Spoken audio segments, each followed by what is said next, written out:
নমস্কার বন্ধুরা, লুবনার রাসোইতে সবাইকে স্বাগত জানাই। আজকে আমি তৈরি করে দেখাচ্ছি খুব সহজে কীভাবে ডিম পাউটা তৈরি করা যায় তার রেসিপি। চলুন দেখে নিই আমি কিভাবে সেটা তৈরি করেছি। প্রথমে একটা বোলের মধ্যে নিয়ে নিলাম 2 বাটি ময়দা। আমি এখানে ছোট বাটি 2 বাটি ময়দা নিয়েছি।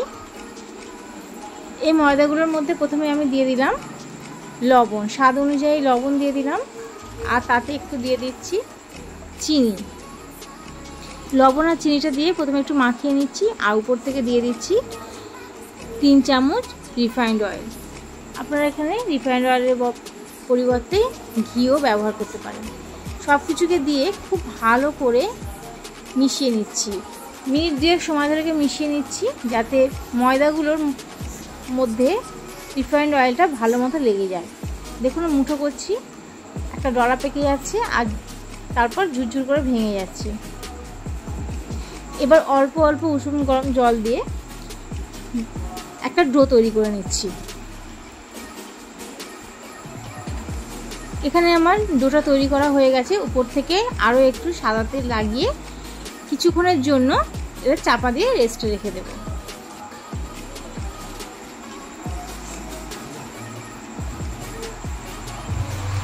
পনেরো মিনিট পর ঢাকনাটা খুলে ডোটাকে আবারও একটু ভালো করে মাখিয়ে নিচ্ছি। তারপর এখানে আমি ছোট ছোট করে একটু লেচি কেটে নিচ্ছি। লেচিটা খুব বেশি ছোট করব না, আর খুব বেশি বড়ও করব না। 2 বাটি ময়দাতে আমার 5টা লেচি তৈরি হয়েছে।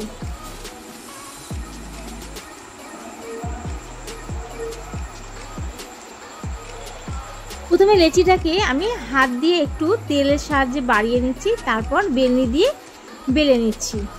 পাতলা করে একদম যতটা বড় করে বেলা সম্ভব ততটাই বড় করে প্রথমে বেলে নিচ্ছি। একটু বড় করে পাতলা করে বেললে পরোটার মধ্যে ভাঁজ করতে সুবিধা হয়।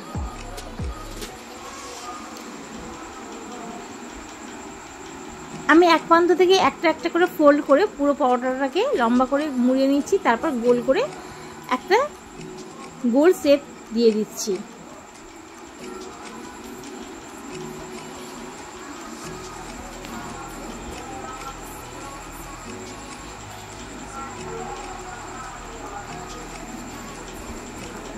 একটা মুড়িয়ে দেখিয়ে দিলাম।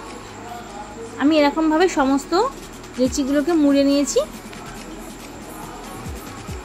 এবার তেল দিয়ে লেচিগুলোকে খুব বেশি বড় করব না, একটু মোটা সাইজের আমি একটু বেলে নিচ্ছি। এরকমভাবে পরোটা করলে পরোটাগুলো খেতেও যতটা ভালো হয় আর অনেক সফট আর নরম হয়।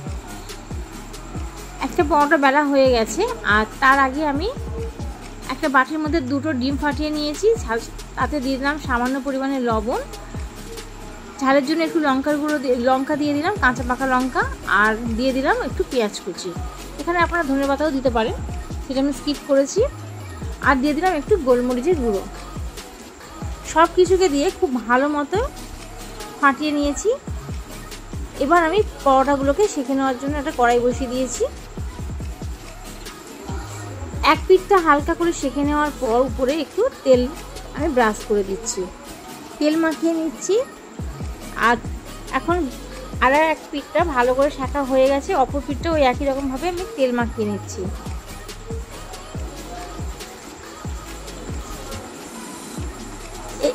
যে পিঠটায় হালকা করে ভাজা হয়েছে সেটা গ্যাসের উপরে দিয়ে, যেটা একটু বেশি কড়া করে ভেজেছি সেখানে আমি ডিমের যে গোলাটা তৈরি করেছি সেখানে চামচের সাহায্যে দিয়ে ভালো করে মাখিয়ে নিচ্ছি।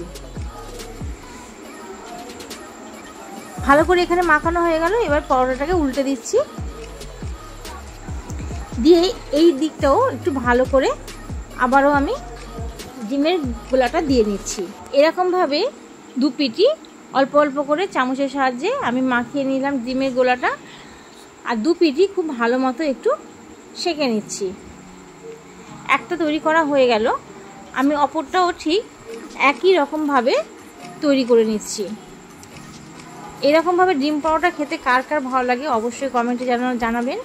আর ভালো লাগলে চ্যানেলটাকে সাবস্ক্রাইব করবেন, পাশে থাকা বেল আইকনটি প্রেস করবেন, লাইক কমেন্ট এবং শেয়ার করবেন। এই পরোটাকেও এই একই রকমভাবে সেঁকে নিচ্ছি।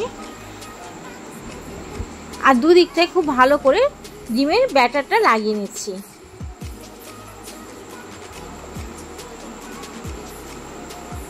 আমার সমস্ত পরোটাগুলো ভাজা হয়ে গেছে।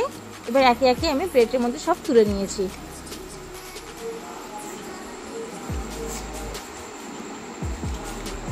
আজকে তাহলে এই পর্যন্তই। আবারও আমি ফিরে আসবো নতুন কোনো ভিডিও নিয়ে। ততক্ষণের জন্য ভালো থাকবেন।